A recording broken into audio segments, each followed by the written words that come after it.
ఒక అవకాశం ఇచ్చినందుకు కృతజ్ఞత తెలియజేసుకుంటూ గౌరవనీయులు మంత్రి గారు సీతక్క గారు దీని మీద మాట్లాడుతూ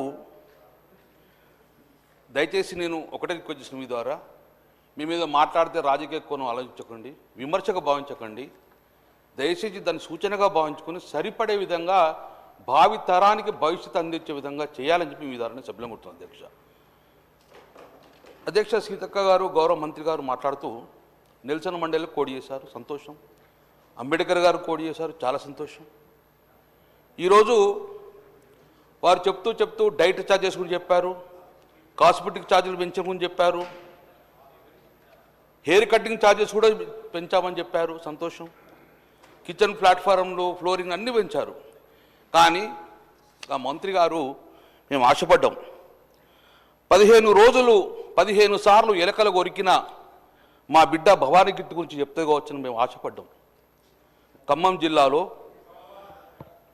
25 రోజులు వెంటిలేటర్ మీద ఉండి ఆసిఫాబాద్లో మా బిడ్డ గిరిజన బిడ్డ శైలజ చనిపోయిన దాని గురించి చెప్తారు కావచ్చని భావించాను. నిమ్స్లో ఇంకా తమరి జిల్లా నిమ్స్లో ఇప్పటికి కూడా ట్రీట్మెంట్ తీసుకుంది, ఈరోజు ట్రీట్మెంట్ తీసుకున్న నీలావతి గురించి మాట్లాడతారని భావించాను అధ్యక్ష. కానీ దేని గురించి కూడా మాట్లాడే పరిస్థితి లేదు. ఈరోజు మార్నింగ్ పేపర్లో వచ్చింది నిర్మల్లో సుమారు 60 మంది డయేరియాతో హాస్పిటల్ జాయిన్ అయ్యారు, దాని నుంచి మాట్లాడలేదు అధ్యక్ష. ఒకటి బాబాసాహెబ్ అంబేద్కర్ గారు చెప్పారు, అందరికీ విద్యను అందియాలి, ఈ సమాజంలో అందరుడంగా బాగుపడాలి, సంఖ్యాపరంగా ఉన్న కమిటీ అందరుడంగా విద్యను అందియాలని బాబాసాహెబ్ అంబేద్కర్ చెప్పారు అధ్యక్ష. కానీ ఒకటి మాత్రం చెప్పావు అధ్యక్ష, ఈ బీసీలను కానీ ఎస్సీలను కానీ ఎస్టీలను కానీ మైనార్టీలను కానీ ఇప్పుడు పుట్టాలి ఈ భూమి మీద. ఈ భూమి పుట్టినప్పటి నుంచి కూడా మేమందరం ఉన్నాం అధ్యక్ష, మేమందరం ఉన్నాం. కానీ 2014 తెలంగాణ రాష్ట్రం ఏర్పడక ముందు కూడా ఉన్నాం మేము. కానీ అధ్యక్ష మాకు విద్యను అందించిండ్రా, మాకు చదువు చెప్పించిండ్రా అధ్యక్ష.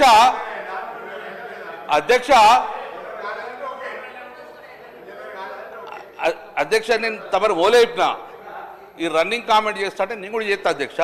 ఇంకా ఓలేపిన మాది విమర్శగా భావిస్తే మేము అట్లా మాట్లాడదు అధ్యక్ష, నేను అట్లా మాట్లాడలేనుగా నేను అధ్యక్ష. మేము ఇచ్చేది సూచనలు తీసుకోండి, వ్యవస్థను మార్చే ఉద్దేశం ఉండి మేము మా బిడ్డలను మా భవిష్యత్తుగా భావిస్తున్నాము, మీరు భారంగా భావిస్తున్నారా అదే చెప్దామని మేము అధ్యక్ష.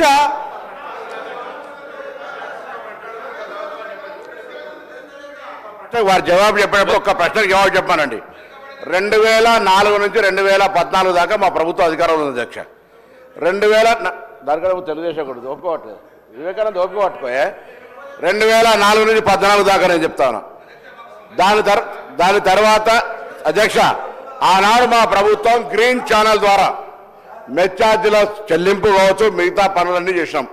2014 నుంచి 7 సంవత్సరాల బకాయి పడితే అధ్యక్ష మన దసరా చెరువులకు గురుకులాలు తాళాలు వేస్తే కూడా గట్టిగా చెప్పి ముద్రకిచ్చో భయపెట్టో కిరాయిలు ఇచ్చి మేము నడుపుతా ఉన్నాం. ఇవాళ మీరు అడుగుతా ఉన్నా, ఆడవాళ్ళు టీఆర్ఎస్ రాజధాని భవనం ఉన్నదంటే ఆవిడ స్కూల్ శాంక్షన్ చేసి కిరాయి కొరకు భవనాలు పెట్టినప్పుడు ఎక్కడ మీరు సొంత భవనాలు ఏం కట్టారు? ఇలా మేము 216 స్కూల్స్కు ఇంటిగ్రేటెడ్ పాఠశాల పేరు మేము కడుతున్నాం అధ్యక్ష.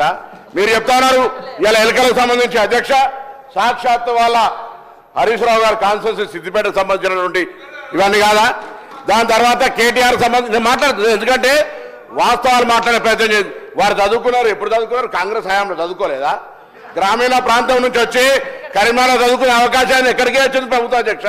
ప్రైవేటు పాఠశాలలు మాలే, గవర్నమెంట్ పాఠశాలలు చదవలే. మీరు ఎలా ఈ పరిస్థితి నుంచి మాట్లాడితే బీసీల గురించి మాట్లాడతారు. బీసీ శాఖ మంత్రిగా బీసీలకు సంబంధించి ఏం జరిగింది ఏందో చర్చ చేయదలుచుకుంటే బరాబరు చేస్తాం. ఎస్సీ ఎస్టీ బీసీ మైనార్టీలకు సంబంధించి తప్పకుండా కాంగ్రెస్ ప్రభుత్వం స్వతంత్రం వచ్చినప్పటి నుంచి ఏడు వరకు అసలు గురుకుల కాన్సెప్ట్ ప్రారంభించింది పివి నరసింహరావు గారు. గురుకులాల కాన్సెప్ట్ తెచ్చి ఇవాళ ఈ రాష్ట్రంలో ఉన్నటువంటి తెలంగాణ పబ్లిక్ సర్వీస్ కమిషన్ చైర్మన్లు పాత ఆయన కావచ్చు, ఇప్పుడు ఉన్నటువంటి ఆ మహేందర్ రెడ్డి గారు కావచ్చు, బుర్ర వెంకటేశ్వర గారు కావచ్చు, ఇవాళ మన ఆర్థిక శాఖకు సంబంధించి వచ్చినటువంటి ఒక ప్రొడక్ట్ రామకృష్ణారావు గారు. అందరం గవర్నమెంట్ పాఠశాల అధ్యక్ష, మీకేం తెలుస్తుంది? కడుపు వాళ్ళ గవర్నమెంట్ స్కూల్లో చదవలే, మీరు బీసీ ఎస్సీ ఎస్టీ హాస్టల్కి సంబంధించి చదవలే, మంత్రిగా ఉన్నారు హాస్టల్కి సంబంధించి ఇప్పుడేమట ఎవరిస్ట్ నుంచి దవాఖానాలు అవటమట. ఈ పేపర్ కటింగ్స్ మీకు పంపిస్తే అధ్యక్ష, ఒక్కొక్కటి చెప్పదలుచుకుంటే గంట సేపు చెప్పగలుగుతాం. ఇవాళ మీరు ఒక సొంత భవనం కట్టకుండా, ఒక రూపాయి మెచ్చార్జీలు పెంచకుండా, ఒక్క రూపాయి వాళ్ళకి ఇయ్యనటువంటి పరిస్థితులు ఉంటే క్వాలిటీ లేని ఫుడ్ మేము ఇవాళ నేమ్స్ లాంటి హాస్పిటల్ నుంచి డైటీషియన్ల దగ్గర సలహా తీసుకొని ఆఫీసర్లంతా ఎస్సీ ఎస్టీ బీసీ మైనార్టీ వేరు కాదు, నలుగురు కూర్చొని ఒక మెనూ తయారు చేయాలని రాష్ట్రం మొత్తం ఒక మెనూ ఇచ్చి వాస్తవాలకు దగ్గరగా ఉండే విధంగా చేసినాం. గుడ్డ 5 రూపాయలు ఉంటే 3 రూపాయలకు మీరు టెండర్ ఇస్తారు. ఓ పద్ధతి లేదు, సప్లై ఏమవుతుందో తెలియదు. ఇవాళ మీరు బట్ట కాల్చి మీద వారేసి విద్యార్థుల పేరు రాజకీయం చేస్తారు. మా ప్రభుత్వాలు అడిగింది, మీరు ఎప్పుడైనా మీ పార్టీ తరఫున సంబంధిత శాఖ మంత్రిగా ప్రభుత్వానికి ఈ అంశాలను సరిచేయండి, మేము చేయంగా కొన్ని మిగిలినాయి అని ఎప్పుడన్నా సూచన చేశారు అధ్యక్ష? రాజకీయం చేద్దంటారు, వారు రాజకీయం చేసుకుంటూ దీని వెనుక కుట్రకోణంగా ఉన్నటువంటి పరిస్థితి. నిన్న కూడా శాసనమండలి చర్చ జరిగింది. కొంతమంది గతంలో తిష్ట వేసుకొని కూర్చున్నటువంటి వాళ్ళు ఇలా సంస్థకు చెడ్డ పేరు చేయడం ద్వారా ప్రభుత్వానికి చెడ్డ పేరు తెచ్చేటువంటి కుట్ర జరుగుతోంది అనేటువంటి అంశాన్ని కూడా మీ ద్వారా సభ దృష్టికి తీసుకొస్తున్నాం. ఏం మాట్లాడుతూ ఉన్నారు? రాజకీయం కాదనుకుంటేనే అసలు ఏం చదువుకునే అవకాశమే లేదు. గతంలో చదువుకు సంబంధించిన ఇన్ఫ్రాస్ట్రక్చర్ క్రియేషన్, చదువుకు సంబంధించినటువంటి విద్యా హక్కు చట్టం అనేక రకాలుగా ఈరోజు మేము దేశంలో 100 మంది సీఓలు ఉన్నారంటే ఆనాటి నెహ్రూ గారి ఆలోచనకు అనుగుణంగా ఇన్ని విద్యాలయాలు ఏర్పాటు చేస్తే మీరు ఏం చేశారు చెప్పండి? ఊరికనే మాటలు, ఒక వైస్ ఛాన్సలర్ లేదే, ఒక టీచర్ రిక్రూట్మెంట్ చేయలేకపోయారు, పెద్ద పెద్ద మాటలు మాట్లాడుతూ ఉన్నారు. ఇది పరిస్థితి. దయచేసి వాస్తవాలను మాట్లాడమండి, సద్విమర్శ చేయమనండి, ప్రభుత్వం సలహా చెప్పమని తీసుకుంటాం, కానీ రాజకీయంగా మాట్లాడితే ఎవరు చూస్తూ ఊరుకోమనే మాట మనం చేస్తాం. స్పీకర్ సార్, స్టార్ట్ అయ్యి 1 మినిట్ అయింది, 1 నిమిషం మాట్లాడినాం. నాకు అరగంటను 40 నిమిషాలు టైం ఇచ్చిండ్రు. అరగంట 40 నిమిషాలు ఎన్నిసార్లు ఎత్తురో తెలియదు. మీరు 2 రోజుల ట్రైనింగ్ పెట్టిండ్రు, 2 రోజుల ట్రైనింగ్ పెట్టిండ్రు. మొదటిసారి ఎమ్మెల్యేకు ట్రైనింగ్ ఇచ్చిన అన్నారు మీరు. పార్లమెంటరీ ప్రొసీడింగ్స్ తెలివై, అసెంబ్లీ ప్రొసీడింగ్స్ తెలివై మీరు అధ్యక్ష, గౌరవ మంత్రి గారు,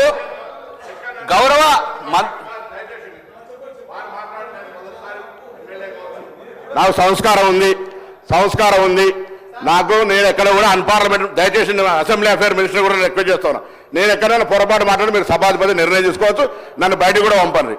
వారు మాట్లాడింది నన్ను ఆ ఉద్దేశంగా మాట్లాడితే మొదటిసారి ఎమ్మెల్యేకి ఏం తెలియదు అన్నట్ట, అజ్ఞానంలో అన్నట్ట, జ్ఞానం లేదన్నట్టుగా ట్రైనింగ్ రాని మీరు, ట్రైనింగ్ రాకుండా మీరు మాట్లాడుతున్నారా? ఇలా ఏం మాట్లాడుతున్నారు అధ్యక్ష?